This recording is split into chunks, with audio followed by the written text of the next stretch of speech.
Praise lord everyone. సామెతల గ్రంథము 23వ అధ్యాయం 26వ వచనంలో, నా కుమారుడా నీ హృదయం నాకు ఇమ్ము అని చెప్పి దేవుని వాక్యం ఈరోజు సెలవిస్తుందండి. ఈరోజు మనల్ని దేవుడు అడుగుతున్నది ఏంటంటే, మన హృదయము దేవునికి ఇవ్వాలని చెప్పి.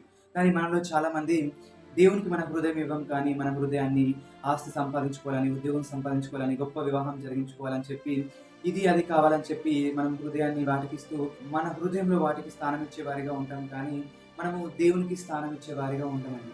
కానీ మనం ఎప్పుడైతే మన హృదయాన్ని దేవునికి ఇచ్చేవారిగా ఉంటామో, అప్పుడు మన జీవితాల్లో మనము ఆశీర్వాదమును, దీవెనలు చూసేవారిగా ఉంటాము. మనం పరిశుద్ధ గ్రంథంలో అనేక మంది భక్తులను చూసినట్లయితే వారందరూ వారి హృదయాన్ని దేవునికి ఇచ్చారు కాబట్టి వారు ఆశీర్వాదం పొందుకోవడము, దీవెనలు పొందుకోవడం మనం చూస్తాము.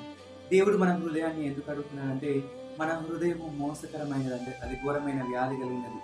ఆ వ్యాధి కలిగిన హృదయాన్ని దేవుడు పరిశుద్ధపరచాలని చెప్పి మన హృదయాన్ని దేవుడు అడుగుతున్నాడండి. మన హృదయం నుండే చెడు తలంపులు, చెడు ఆలోచనలు, డిప్రెషన్ ఆలోచనలు వస్తాయి. కాబట్టి మనం ఎప్పుడైతే మన హృదయాన్ని దేవునికి ఇచ్చే వారిగా ఉంటామో, ఆ హృదయాన్ని దేవుడు పరిశుద్ధపరుస్తాడు. కాబట్టి అప్పుడు మన హృదయం బాగుంటుంది. మన హృదయంలో మనం దేవునికి స్థానం ఇచ్చే వారిగా ఉంటాం. కాబట్టి మనము అనేక దీవెనలు, ఆశీర్వాదాలు పొందుకునే వారిగా ఉంటాము. కాబట్టి ఈ రోజైనా మీ హృదయాన్ని దేవునికి ఇవ్వాలని చెప్పి ఒక నిర్ణయం తీసుకొని మీ జీవితాన్ని ముందుకు కొనసాగించండి. మీ జీవితంలో మీరు అనేకమైన ఆశీర్వాదములు, దీవెనలు చూసేవారిగా ఉంటారు. అట్టి కృప దేవుడు మనందరికీ దయచేయును గాక. ఆమేన్. హల్లెలూయా.